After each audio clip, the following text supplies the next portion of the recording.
Hey, y'all, and welcome into this special Sports Talk fueled edition of Inside Black and Gold. I'm Jeff Nowak. We'll be hearing from Steve Geller in a few minutes. Just full disclosure, I do want to apologize. I've been a little off schedule this week. I was out in Mobile for the Senior Bowl.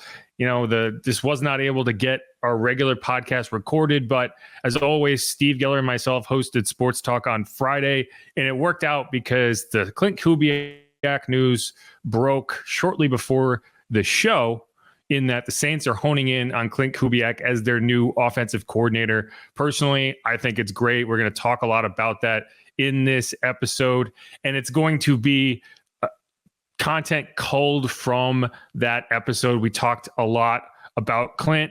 We got to chat with Deuce McAllister, Bobby Hebert, and also in the back end of the program, we'll have a Senior Bowl rundown while Joe DeLeone, who's an NFL draft and college football analyst with the Believe Podcast Network. He's really, really well researched, a lot of great information in there. So stick around at the end for that. But in this first segment, we're going to dive into kind of our takeaways on the Klint Kubiak hire, and we're going to talk to Deuce, who I thought had a lot of interesting feedback. So without further ado, let's dive into that.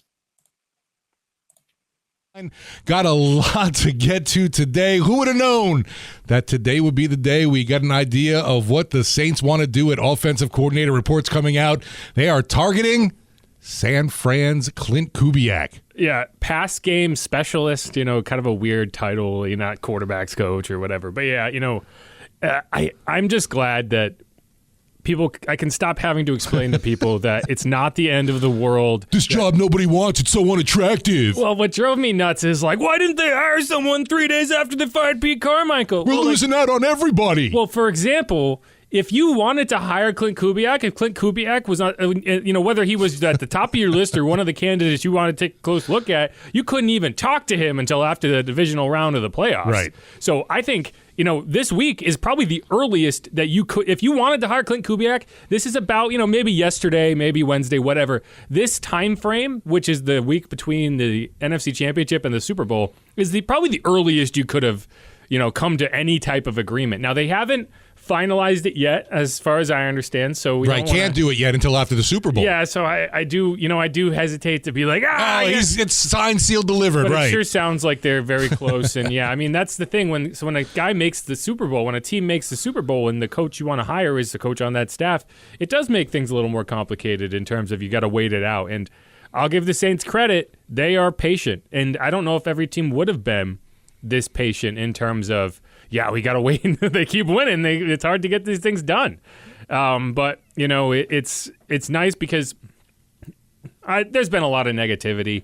And yeah, believe it or not, there's been a lot of negativity surrounding the Saints team. And I do think you're going to have a hard time coming up with reasons to hate this hire. I think you heard a lot of people saying, I'm tired of them keeping everything the same. I'm tired of the same old usual thing. And I do feel bad because I think Ronald Curry is a very good coach. And I do think that to an extent, the need to do something different worked very much against him for a job that I think he would do a very good job in. I think he's going to be a good offensive coordinator in the NFL. I just think the timing and the fact that you went with Pete Carmichael and it just did not work, and I think there's this inherent need to just change things up. No, I agree. People would go, this is the same old again. We went from Sean Payton to Pete Carmichael, and now, with Ronald Curry, it's like Sean 3.0. Yeah, and the thing is, I don't think the Saints really care about, there's going to be some negativity around this hire, but it sure makes my life a lot easier to not have to try to answer those conversations. And there wouldn't Fighting off the trolls on Twitter. There wouldn't have been excitement around the Ronald Curry hire, and that's not fair to Ronald, but that's the reality. But I think a lot of people are going to look at this and say, man, there was a lot of things I wanted to see in this hire. I wanted to see a new school kind of guy. I wanted to see someone who came from one of these offenses that is lighting the league on fire, one of these newfangled offenses with a lot of motion and a lot of RPO and all this stuff. Check. Kyle Shanahan, check. And to me, one of the biggest things I wanted to see was a guy with play caller, offensive coordinator experience, because this is not a situation I wanted to throw a new first-year offensive coordinator into. He could have thrived. He could have succeeded. But that's a tough situation. And, you look at Kubiak. He was in Minnesota with Mike Zimmer, another defensive guy. I think that it didn't go well, but you did have experience. You learn from experience, right? You either get better or you don't. And I think this is where you have the interview process and you feel like, yeah, I think that's valuable experience coming from that system. And hey, if you're trying to find a complementary player, a comparable player to Derek Carr in the current NFL, wouldn't you start with Kirk Cousins? Right? And I think for all of Minnesota's faults during the final Mike Zimmer year, he was able to tease a good performance, a good season out of Kirk Cousins, and Justin Jefferson had a fantastic year. So I feel good about it. I think hopefully he doesn't get snaked and we all get kind of duped and whatever. Hopefully that doesn't happen because there are still a few teams looking to hire an offensive coordinator. Yeah, there's 3 other teams besides the Saints right now still in search for that OC. Yeah, but I if this is what ends up happening, I really like it. I think it's the right decision, and I'm looking forward to it. Talking a lot about Saints right now. They are in the process of honing in on or getting close to locking up Klint Kubiak from the San Francisco 49ers. Of course, nothing can become official there at offensive coordinator until after the Super Bowl. To help us talk about things, Deuce McAllister, Saints color analyst, joining the radio huddle. And before we get into Saints talk, Deuce, just want to say, first off, congrats to you and your son. I know you got some big news.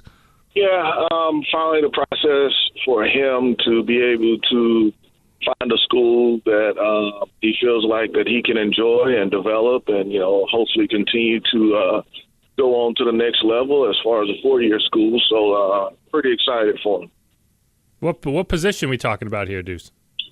He plays defensive end and defensive tackle. So on the college level, he'll translate to probably a 3 technique. So he went the tackling the running back route as opposed to the running back route. That's exactly right. And try to encourage him, but sometimes it's a little tough to push away from that food table. So he just kept going a little bit, but it's been good.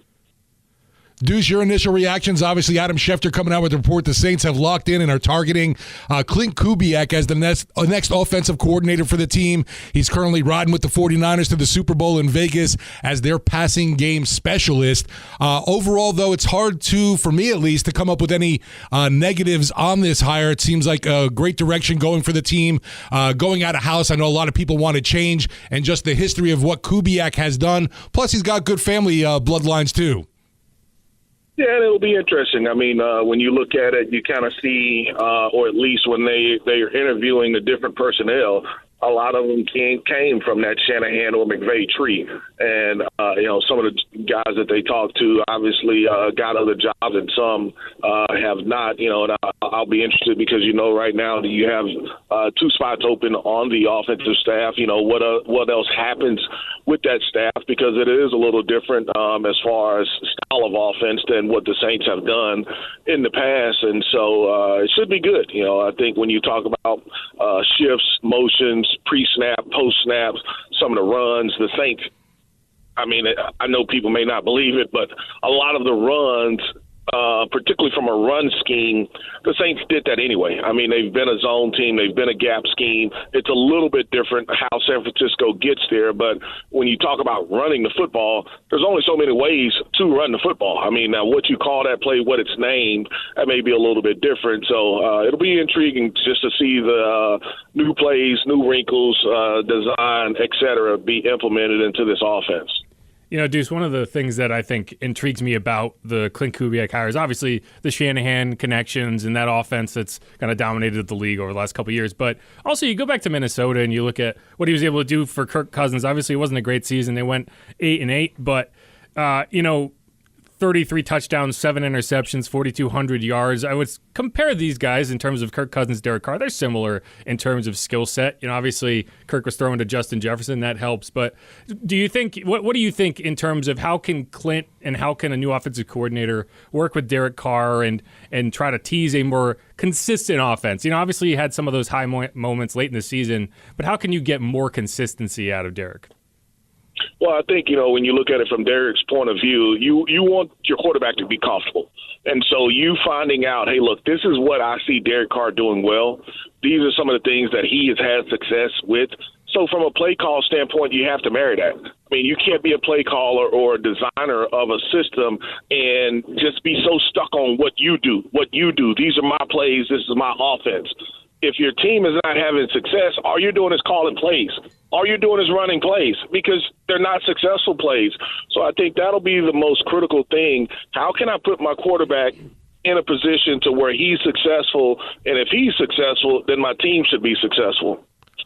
Do something that Jeff had tweeted out, and I was thinking it right while I was reading it, where he when he had put it out there that with this hire of Kubiak, if he does come on board, what better person to come up with some new plans for Taysom Hill in the Saints offense when he's worked with somebody like Deebo Samuel already in San Francisco?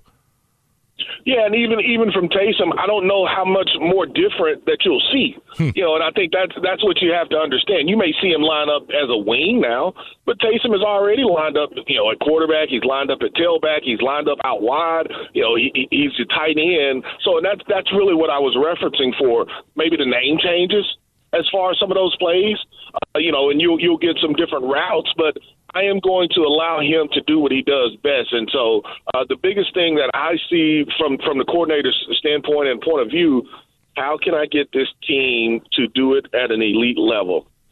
That's what it'll come down to. Gotcha. I spent this past week out at the Senior Bowl. A lot of really interesting prospects out there, particularly for the Saints. And, the Saints are a team that likes to draft a certain way. They like to draft a certain type of player. They have prototypes.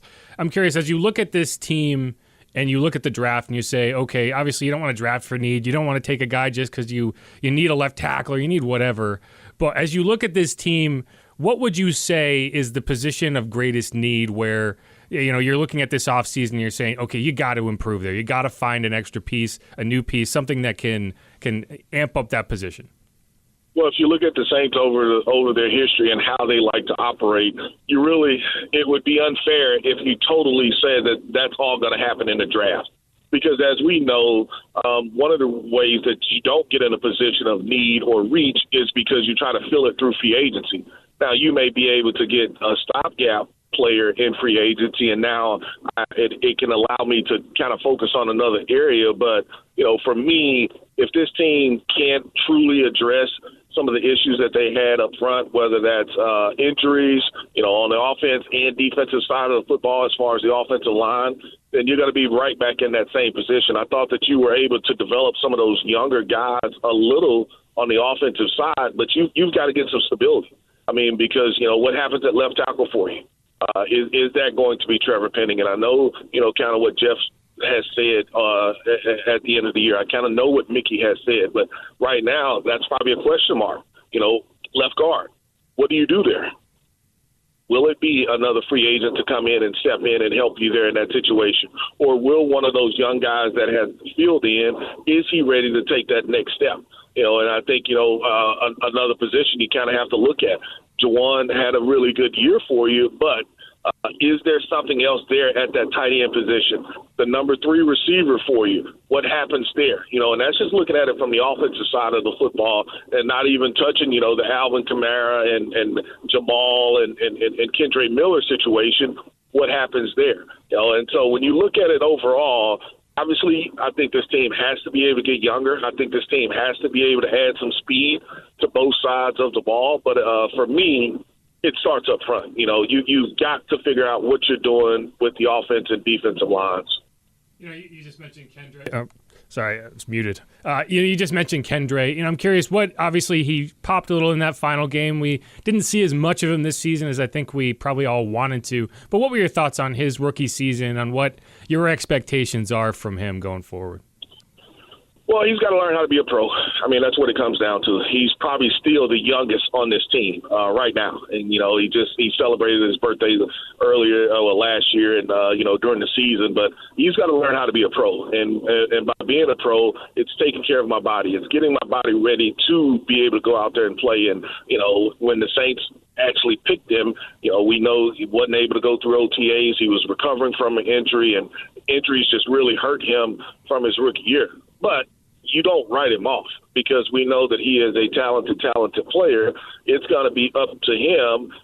He's going to have to learn a new offense. So that's 2 years in a row, back-to-back, that he's learning a new offense. That won't be easy. Hopefully the transition will be a little bit better just from being able to be around, be able to see it, go out there, walk through, and do it. But he's a really good player. And here's something, and I don't know if you guys knew it. I did get to talk to a couple of guys over at the Senior Bowl. Your defensive line coach, the Saints defensive line coach was almost, I don't want to say he chose, but the Saints didn't allow him to go to Missouri. I'll put it that way. You know, he had an opportunity. Missouri's coach wanted him, didn't let him the Saints didn't want that to happen. So many times we see that nobody wants to work in New Orleans. Nobody wants to be the OC. You know, you talk about, they don't want to work with DA, but no, there are coaches that teams won't. And they choose to be in New Orleans, or, you know, you look at it, having the opportunity to say, hey, look, no, I think we can turn this around. I want to be a part of it, and that's happening. So just to be clear, we're talking about Todd Grantham? That's correct. Gotcha. Deuce, you were talking about the offensive line up front for this team. Obviously, a huge concern. Curious, what can they do with a guy like Trevor Penning? There's so much they've invested in him. It's been a big letdown to this point, and obviously we know they're not ready to give up on anything with him yet. He's still a young guy that they've got plans for in the future, but how can we get this guy on the field and at least performing in games instead of just being on field goal unit, for crying out loud? Well, and I think Mickey kind of said it, they have to blame themselves a little bit. You don't think? It definitely seems something. Yeah, something has gone awry there. Whether it's with coaching or not, but still, there you have a first round pick. Not even from a coaching standpoint. You basically anointed him the starting job without even really playing and being able to say, yes, he's ready for this job. And so just from a pressure standpoint, that's a lot of pressure.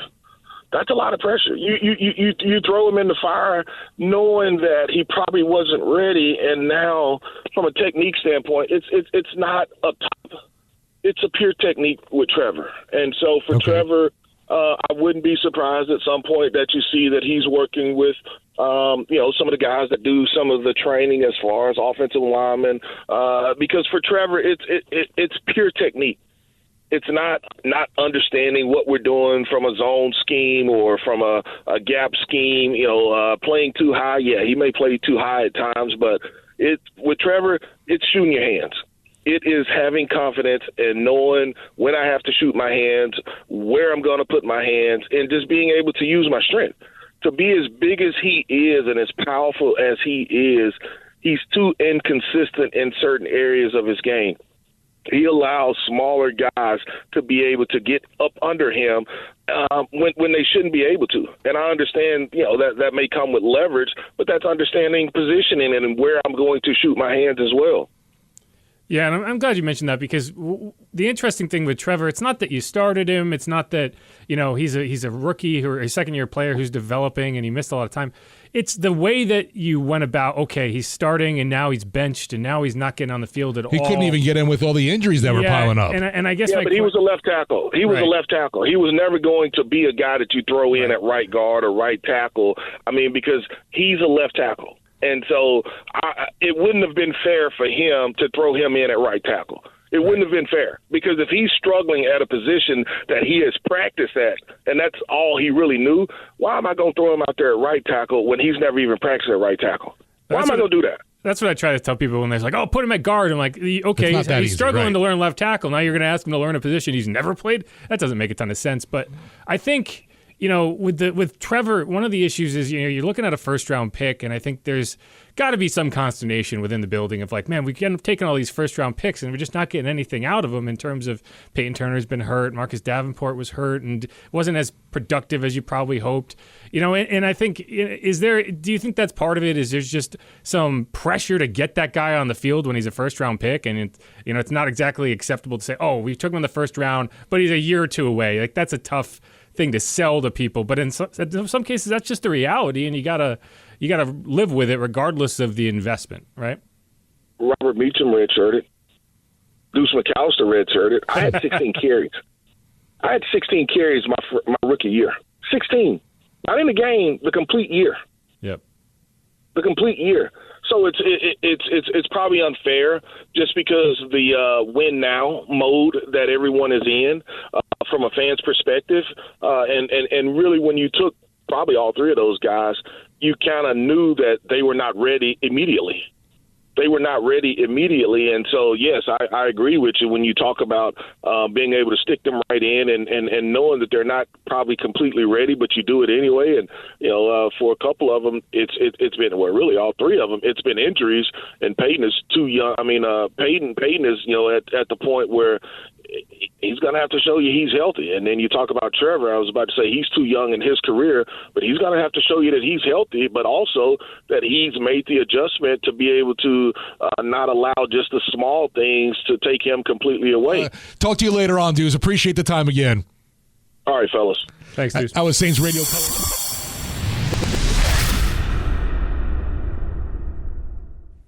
All right, back here again. Again, it's Jeff Nowak. This is a special Sports Talk fueled edition of the program. So in this next segment, we're going to hear from a few callers, some interesting takes from the listeners at WWL, and then we're going to chat with Bobby Hebert, get his thoughts on the hire. Here you go. Going to lead off the comments with Jimmy in Gretna. What you got to say about Klint Kubiak, Jimmy? Hey, first off, let me say happy Mardi Gras. I'm stuck in some bad traffic trying to go out to man, traffic is bad from Westwego to Chalmette to you name it. Downtown, uptown, don't matter. Everything's backed up. Total dead stop. Trying to go out to Metairie to see Zebra tonight at the Family Garage. And look, I'm trying to get a hall pass to see DJ Pauly D from Jersey Shore. He's going to be downtown tomorrow night for Pygmalion Fest, even though it's going to be a washout. Let me say this. I'm not a fan of Dennis Allen right now. He should have got the pink slip. I know Gail Benz is a nice lady, all right? Very nice lady. She's the kind of owner you want. She's willing to spend money. She stays out of the way. She's not like Jerry Jones, all right? Now, I do get concerned long-term when she passed away with no kids and no man that some New Yorkers are going to come buy this team up. And I know they got things in the paperwork and all that. Right. But you know what I mean. Listen, I will say this. Slam dunk.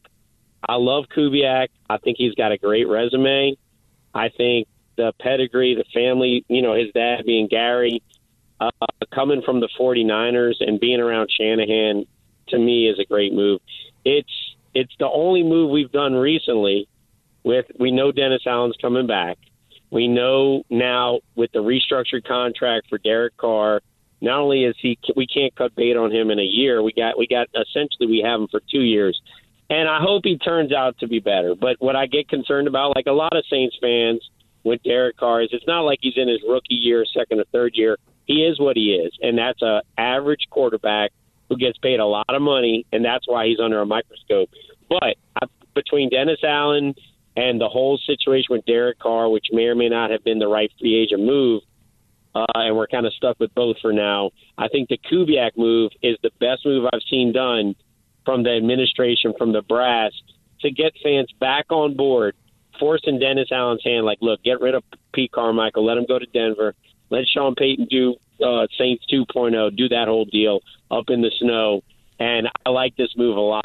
I think this is he's a young mind he's got a lot of IQ there and football IQ, and I think it's a great move. From a season ticket standpoint, selling tickets, I think it's a move in the right direction. So, look, happy Mardi Gras. Yes, indeed. We'll see y'all at the P-Raids. See you out there, Jimmy. Some positive Saints takes. I like that, man. And in a couple weeks, you could be talking about, a guy with a Super Bowl ring walking into town. There you go. Hey. And I do think that there's value in that. I think there's value in being around a team that's had as much success as the 49ers have had. Right, you want to talk about culture, winning culture. Yeah. And, I agree with Jimmy there in the sense of, like, I haven't seen a single person on Twitter or social media or even on our text line. Like, I can't find a single person that is like, I hate this.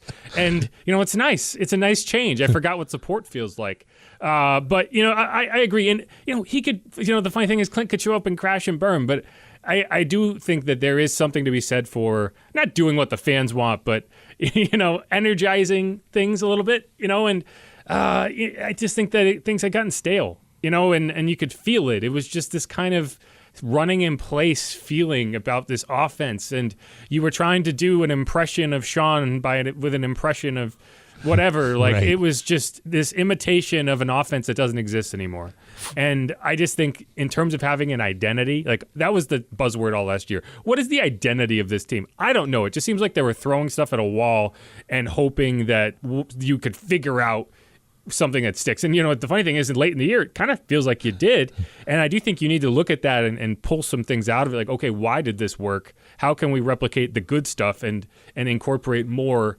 The 49ers, I think this is a Nick Underhill stat, like they ran plays with motion at twice the rate of the Saints last year over the course of the season. And just doing things that are just, I don't know, change your look and change the idea of what your offense does so it's just not as, I don't know, warmed over? I don't know if that's the right word, but that's what it felt like throughout the season. And it's just hard to get excited about it. And I think this is I think you're going to have people get excited about this, and hopefully they can deliver on it. And for me, too, Jimmy brought up the fact of the Derek Carr contract getting reworked. And for me, I understand some of the fans' trepidations about the move there, but it's something that needed to be done for the salary cap issues, obviously. And for me, Carr last season, to a fault maybe, he played hurt when he shouldn't have. I think we saw him struggle at times because of that shoulder issue. I know he also dealt with concussions, 2 times over the season, but I think that shoulder and his back was a little more of an issue than he ever led on to. And if he was able to get out there, he was going to play no matter what. He's one of those people that is just built like that. I don't care what percentage I am. If I can get myself onto the field, I'm going to play. I'm interested to see, obviously, what year 2 holds for him. I know he's not any spring chicken, but I think we saw what he can do in this offense towards the end of the year. It's been brought up so many times of the team being able to have success in that final run, which gave you hope for this season, the next season. Yeah, and we could talk about the restructure a little bit as we go on here. That was always going to happen. I know that there was a lot of idea of like, we can move on from after next year.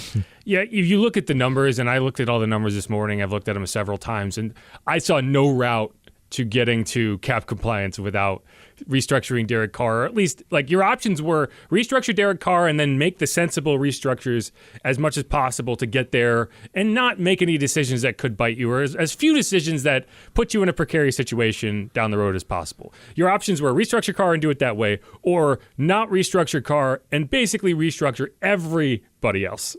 Those were your choices. Because Derek Carr represents $23 million that you can clear up for next year's salary cap. No one else represents over $11 million, and Ryan Ramczyk is that guy. A guy who I think you probably don't want to restructure for the obvious reason. So, I think Derek Carr, for better or worse, he's the guy. And I do think like having some QB stability is good. And I'd like to see him be able to build on year 1. There was this idea that he could show up in year 1 and be perfect. And I get it. He's a veteran. He's in his 10th year. There is some level of learning that comes with a new offense and new playmakers. And if you're looking for the hopeful, glass half full Derek Carr take, it's that throughout the course of the season he got better. And hopefully he can hit the ground running next year in a way he was not able to this year. And we can keep him healthier. Yeah, and that too. We're going to check in with our Oakland Heart Jewelers Tech and Talk and Text line. And one of our favorites here at WWL, Craig. How you doing, Craig? From Craig's Electrical. What's up, Craig? Hey, what's up, Steve? What's up, Jeff? Hanging in there, man. What do you think about this hire? Man, that was my number 1 pick, man. It was Kubiak and Zach Robinson. And when I seen this Falcons pick up Zach Robinson, I was like, all right, well, just sitting back, I was like, the Saints have to have somebody that's still playing right now. And I said, I hope, I think it is, and it was, so. Yeah, the longer it went on, the more it felt like, Kubiak's probably the guy. Or maybe even Greasy, right? One of those 49ers Right, it's guys. someone involved in the Super Bowl. But it does feel weird that the team did something that the fans wanted. It's like I'm almost worried about it. That's not how this operates. What's going on? So what you guys think about it? No, I mean, I agree. Again, like we were talking about, it's a hire that should get people excited. And I think Saints fans, a lot of the frustration, I think, over this last season, it's geared around the results. It's geared around whatever. But, 9-8 is not a record that should have people so angry all the time.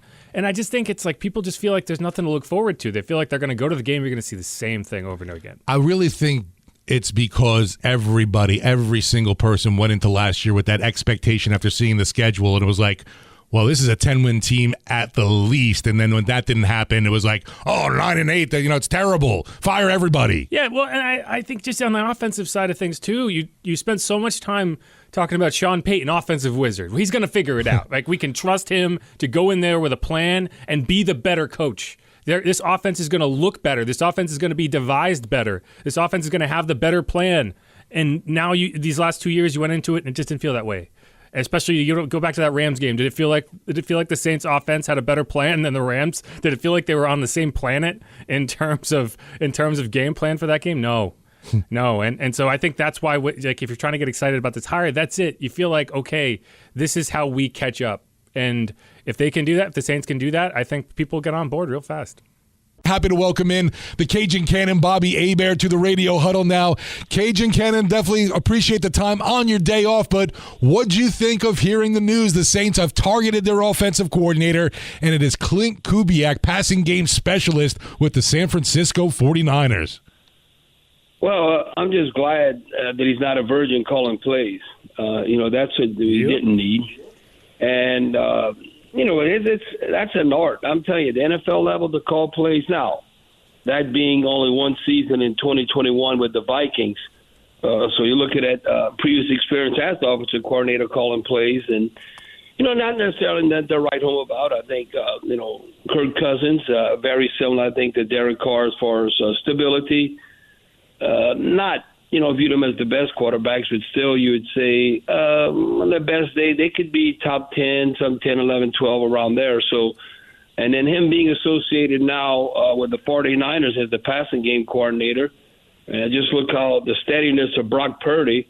So, no, I think it's a big win. I don't know how Saints fans could be upset with this. I'd like to, if any fan, I don't know if y'all got any texts or callers that were anti this. I would like to hear their rationale behind that. But I think it's a big win when you look at it. I'm actually familiar with that name. I know his dad. I mean, I know Gary Kubiak. He was the backup for John Elway when I was playing.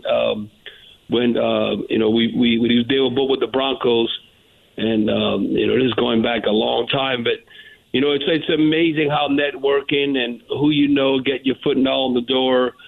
Dennis Allen keeps those Texas A&M connections going. Gary Kubiak, quarterback there, then Klint. That's not a coincidence. So it's who you're familiar with, and I guarantee you somewhere in the past he's met Klint Kubiak, probably when he was a little boy or, different times. Or I'd say that would be my case, dealing with his dad, Gary Kubiak. But well, Bobby, I got one for you here. Yeah. So Gary Kubiak was the running backs coach at Texas A&M when Dennis Allen was there playing. Well, you see that right then, it's amazing how you cross paths, and I don't know. I would be surprised if Klint Kubiak does not have success as offensive coordinator, because he's one, and he realized, even though you're the passing game coordinator, he realized how important the run game is and that rushing attack. People look at the 49ers and their stability, and you say, oh, well, who maybe, like you look at the regular season, and I guess who has the more stable teams. And even though I don't go against Pat Mahomes, that's I don't know, you get burned like when you go against Tom Brady. But I think you would think on paper that the 49ers got a better team. And look at the Ravens and how they were structured. You got it. Listen, you're a passing game coordinator, but you still involve how you set up plays, calling run plays and all that. You just look at Shanahan's teams. You look at, they're always known for their creative rushing attack. This day and age, you always want to look, in the passing game and everything, but, relying on that outside zone concepts and motion and then trying to help you out to dictate coverage, whether it's zone or man and all that, and then you mix in a good part of play action. So I think there's no excuse for Derek Carr to not have success. And I think Derek Carr was all on board for this with Klint Kubiak coming on board. Yeah, Bobby, the interesting thing for me is just, the Saints kind of zeroed in on Klint, I think, pretty early on. And That's why, I kept hearing people say, "Oh, why aren't they going faster? Why aren't they rushing this process and hiring somebody?" Well, they could. He's still coaching. Exactly, and I think this is a good example for people. It's like patience is a virtue for a reason, right? Like there's this idea that the first person that gets hired, like, oh no, they didn't get that guy, and then the next person, oh no, they didn't get that guy. If Klint was at the top of their list from the beginning, then this is a massive win, and I think. Some teams wouldn't have been patient enough to wait out a team that makes it to the Super Bowl, and you still can't finish out this contract quite yet because he's still playing. But I just think, I don't know, I think that the Saints have it right in the idea that you don't need to rush. There's plenty of time. There's only 32 of these jobs. It's not like there's only 32 guys on the planet who can be the offensive coordinator in the NFL, be an offensive coordinator in the NFL. So I don't know. I appreciate the way they went through this process. I appreciate how wide they cast their net, and I think they ended up with the right guy. Well, he has, everyone's talking about Zach Robinson. I was a Zach Robinson fan. I know Mike Detillier was, but he has more experience calling plays than Zach Robinson. Right. When you look Robinson, obviously, when he's in McVay and all, and being part of the game plan and all that, and being the quarterback coach, and what he was able to do with Matthew Stafford. But it's going to be intriguing, boy. It's going to make in the NFC South. Everybody said we got to get younger. We got too many old farts around here. Well, you look, Zach Robinson's 37 years old, and Kubiak's 36. So shoot, I finished playing. I was 37. You get to the point sometimes. That's when you played a long time in the league, and you start when you're getting in your 30s, and you look at. I never forget Coach Morr's son, J.L. Moore. Ended up being a head coach with the Falcons, and been all over. I think he's now the head coach at UConn. I remember when he came on the staff, I said, "Man, I'm actually older than a couple of coaches on the staff." So that's when you've been around. But I think that brings a lot of. Hype, but a lot of young, vibrant coaches, and well in their prime. And look, this could be a building block. I think, I'm just going to say this now. I think Klint Kubiak will have success with the Saints, and then one day he'll be an NFL head coach like his dad was. That's what I think.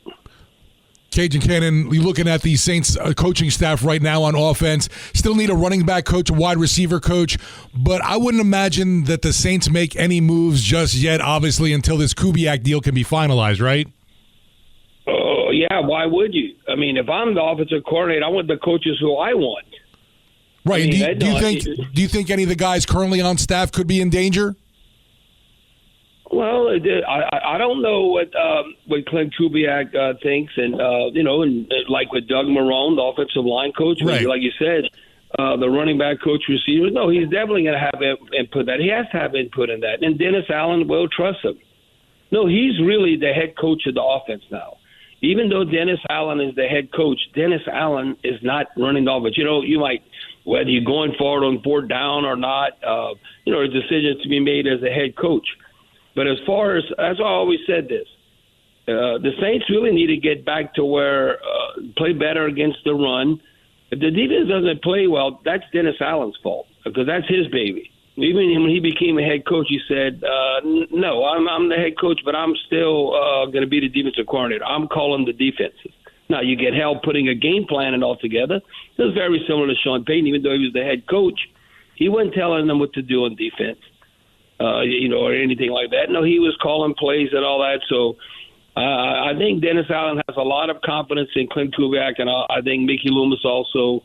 So you got to wait and see. I think, we want to be more optimistic, but you got to be realistic. And I think this would be a great accomplishment. It doesn't mean you're winning anything.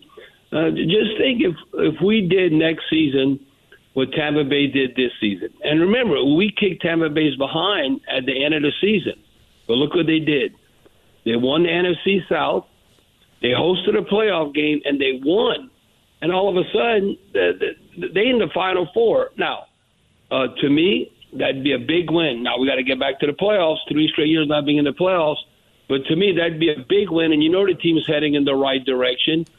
At first, you got to win your division, win the NFC South, host a playoff game, and not only host it and win it, And all of a sudden, you're taking that next step to get back to the Super Bowl and the NFC Championship.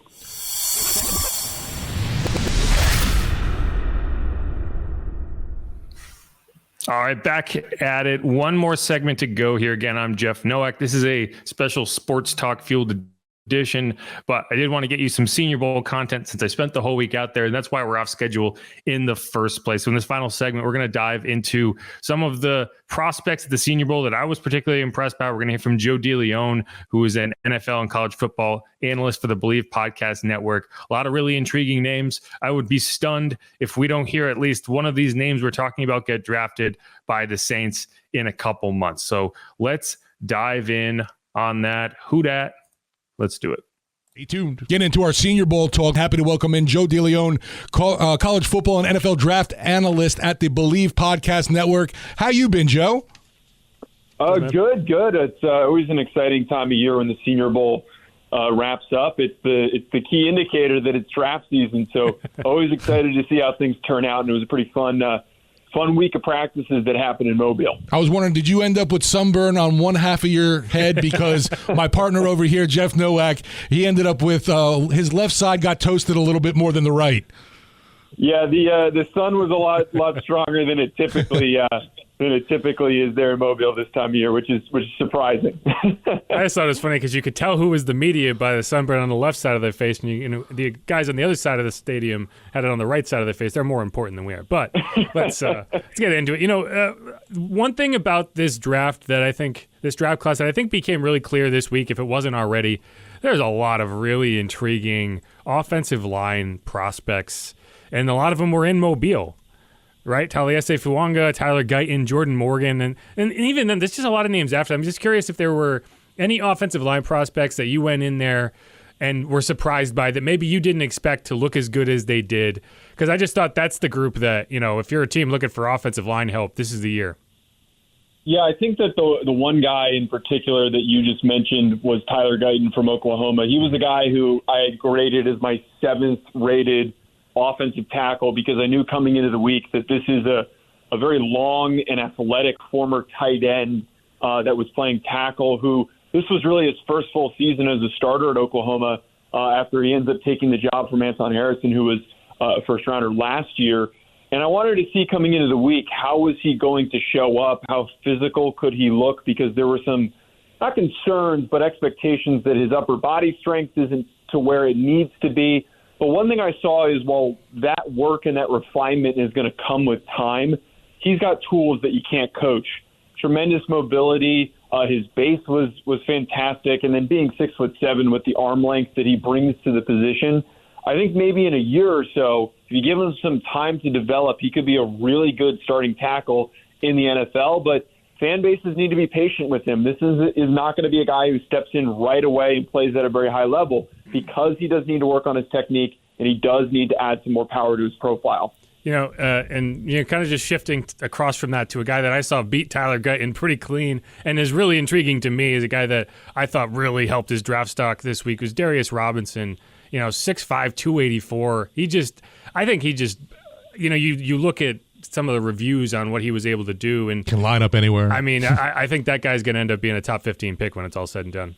What do you think? Yeah, I had a feeling that was who you were going to say as soon as you started leading that in. Darius Robinson is a guy who started the week not slow but quietly. We were talking about a lot of other players, and then as the week progressed, he just started to build more and more momentum. This edge class, it's not tremendously talented. This isn't like the past couple of years. There's a bit of a who's who of who ends up being that top edge rusher. So he could end up going a lot earlier than I think a lot of people might have as expected. But you guys talked about he can play a number of different positions. At Missouri, they had him move around in a bunch of different shades. And then finally this year he was playing mostly on the outside and was much more productive. And then we saw at the Senior Bowl this week that they were having him rush, from a 3 technique and then moving him and having him rush as a defensive end. And the ways that he was able to display the power that he has, he's got very underrated bend for the position, which is important for edge rushers.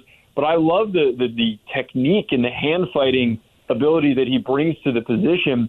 I think outside of Lietu Latu, who is in a completely different stratosphere of technician, I think that Darius Robinson was that second best guy in terms of just being the most technically sound, well-coached edge rusher that was in Mobile. You mentioned Latu, and I got a chance to talk to him at not on the field, but at the kind of breakfast at 3:30 p.m., which is what they still called it, which I thought was funny. And his frame really was interesting to me because I expected him to be a much bigger guy. He's very long, and I'm just curious. Yeah, what do you see from him? Because watching the Saints, you see a lot of the frame of a Darius Robinson. You don't see as many of those long edge rushers the way Latu is. What did you see from him specifically?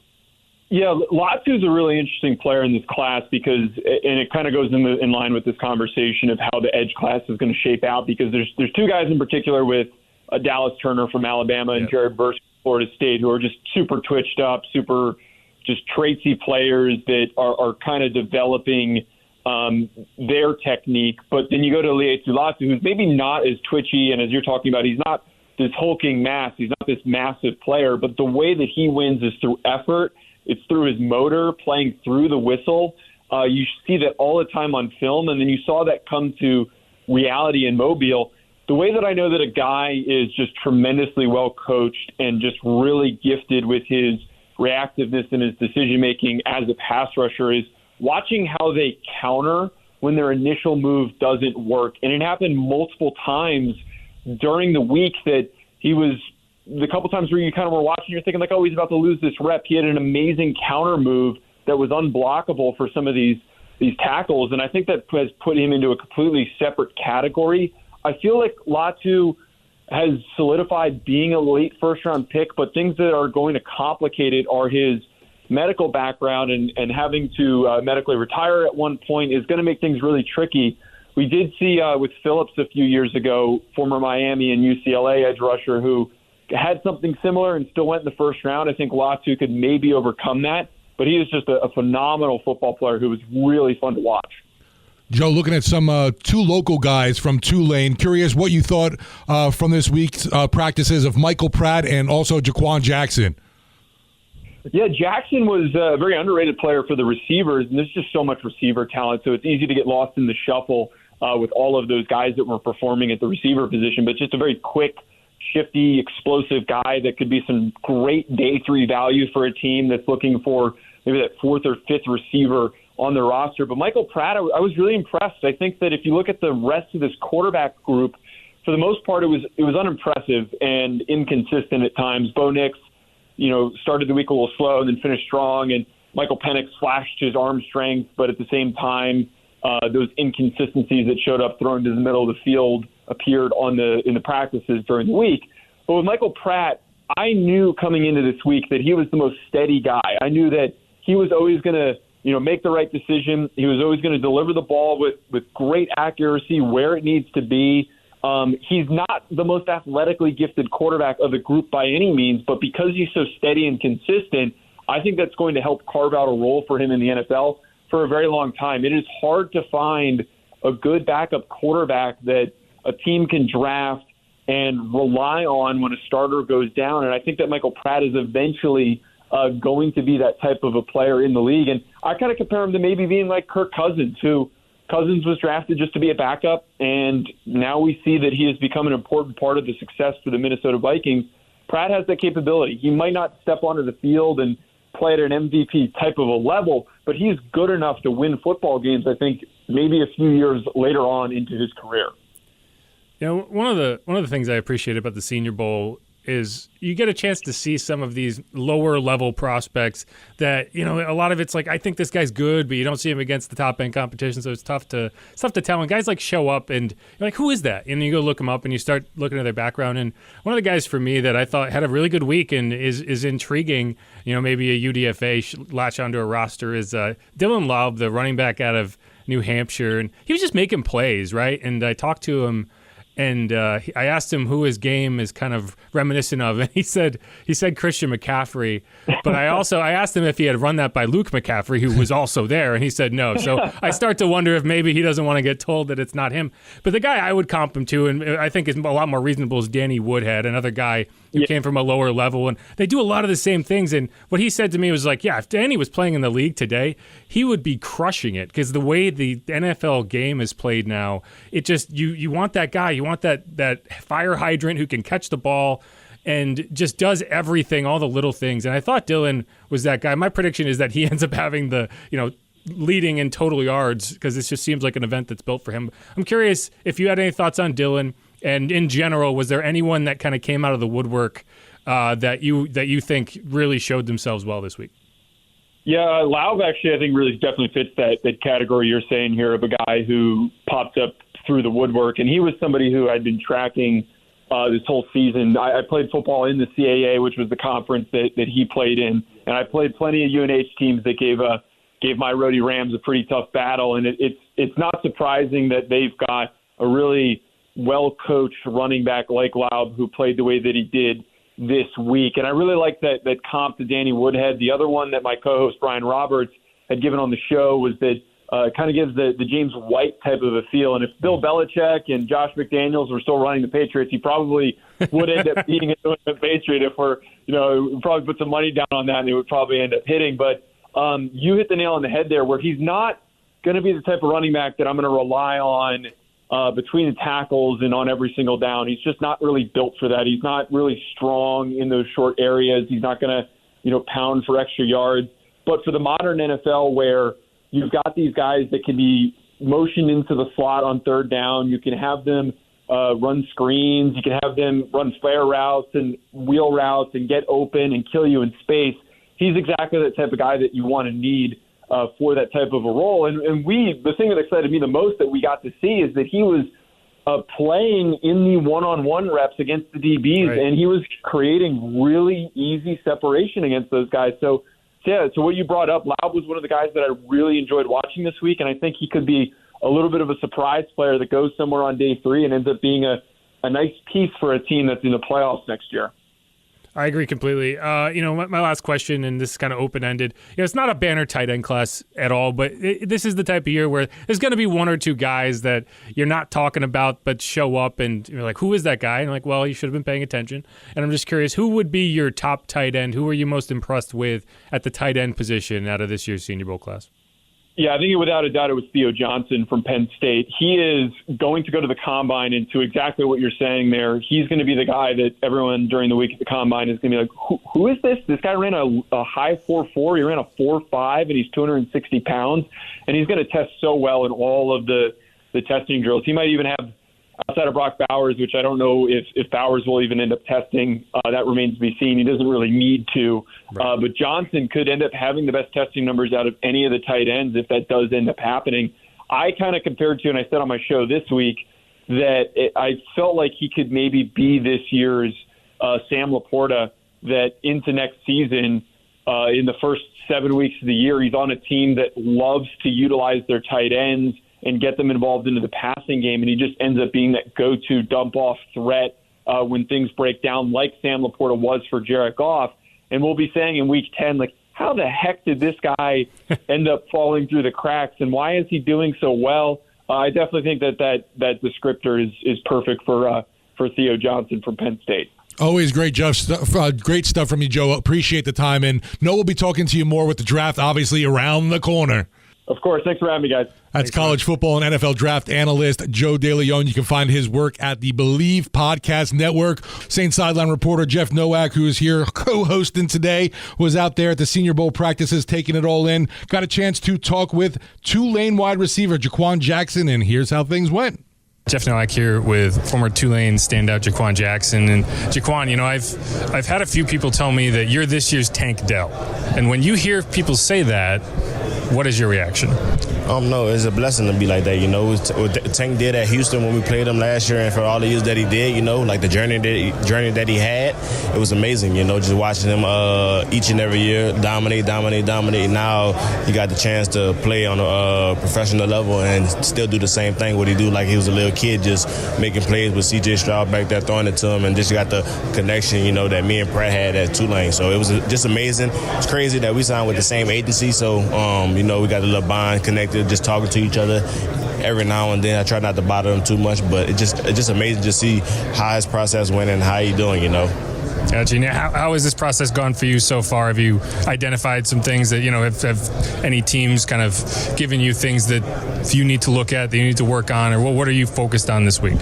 I'm really focused on my goal was just to come down here and just do what I do best, I'm not going to change it because it's a big stage, and a lot of scouts out there. I'm going to just act like they're not there and just make the plays, But the biggest thing, I want to give a shout out to the Senior Bowl and Jim Nagy and his staff for doing this for us. It's amazing and giving us the opportunity to perform in front of all 32 teams and just, show what we can do. Not too many people get this opportunity, but the people that's here, I would say don't take it for granted, But just going one day at a time, I tell Michael Pratt each and every morning we wake up, I'm like, man, it's worse than fall camp, but it's a grind though, It's like this is what football is, it's a business. Can you really sustain the whole practice and meetings and all that, and can your body hold up, If you can't, you're going to get cut. But at the end of the day, you know how that go.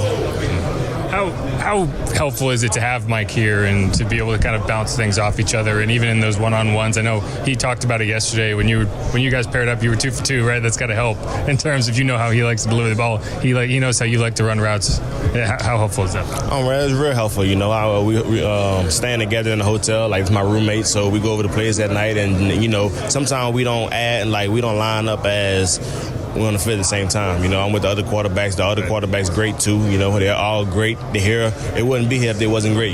But he always in my ear. I'm always in his ear asking questions and making sure that we on the same page and knowing what we're doing and just making sure. We had 2 days to learn and install. That's quick. In college you probably get it a week before, and then the next week you start doing it and slow into it. But you hitting the ground running. That's the difference between college and professional. Gotcha. This is really not Senior Bowl related, but what you and Mike and the rest of your team were able to accomplish the last 2 years has been incredible, really. And, obviously Willie's out going to Houston now, but do you feel like what y'all have been able to build, kind of the culture of winning, which is a lot more important than I think, a lot more difficult to build than I think a lot of people would think it is from the outside, right? Do you feel like that culture at Tulane that y'all have been able to build is something that'll last well beyond y'all being there? Yes, sir. Just going back to Coach Frisch. Coach Frisch came out to watch us today. He got the job at Houston and took some of the coaches. But at the end of the day, man, a lot of people don't know about Coach Frisch. He won at every level that he been on. It probably took him some time, but at the end of the day, he rather wait it out and just develop players so they could be 4 stars and 5 stars at the end of the day. But he gave me an opportunity to play at Tulane for 5 years, and I thank him each and every day that giving me the opportunity to play. But what he did at Tulane was crazy. He got that 2014 from Georgia Southern, and just from that year on, it started progress. First bowl game in a while, then the next bowl game, then the next bowl game. Then we went back down to 2-10. But then when we got Kurt Hester, the strength coach, who's a really good strength coach and have a really great strength staff, we built that brotherhood that we didn't have to come together. So he was like the glue to put us together. And once we got that, that's why we went 12-2 and 11-2, And as 2 days ago, John Summerall, the new head coach, came through, watched us practice and talked to us. He's a great coach. As you can see, he very energetic and he all about business, and he got his staff over there. But I know them guys going to do what they do. We set the culture and the standard there. Now they just got to go out there and finish. The coach is going to give them the blueprint. They just got to go execute it. Gotcha. And his last question, Tajay was a guy who came here last year and really elevated his brand in terms of people really came out of this week knowing who he was and what he was all about. What were your thoughts on his rookie season this year, and what do you think he's destined for in the NFL? Oh, he had a great season, That's my right-hand man since I got in college. He came yesterday just to see me and Michael, Soon we're gonna be getting training off season. He just got finished with the NFL, but his first season was great. He probably wish he could had done better from the plays that he had. But at the end of the day, it's football. They're not gonna pop. I tell them, and we both criticize both each other just to make sure that we go even harder. But at the end of the day, he's a hard-working person. He's a leader, and he's always confident. He anybody that meet him, he's gonna impact on somebody's life no matter what he do on the field or off the field. So he's a special kid, and I can't wait to see what he do this year. That was Tulane wide receiver Jaquan Jackson. And overall, what did you think of his week at practices, Jeff? I think Jaquan is just a great dude. I mean, he's really an exciting player to watch. I don't know if, there's the comp to Tank Dell, and I think it's fair. They, both AAC guys, right? Both guys who probably needed to come to this, to go to the Senior Bowl and really prove to people that they could hold up against some of these top end prospects. And they do a lot of the same things. I think Tank was a little bit more of a refined route runner. Jaquan, I think, has a lot of these moves, but he doesn't necessarily use them to set people up the way he probably could. Right? There were times that he would beat someone clean and then run right back to him because he didn't expect to beat him, or like it. I think there's something that he can learn in terms of leveraging yourself and your move against the opponent and how they're playing. And it just seemed like he was kind of running routes on air, but there was a defender there.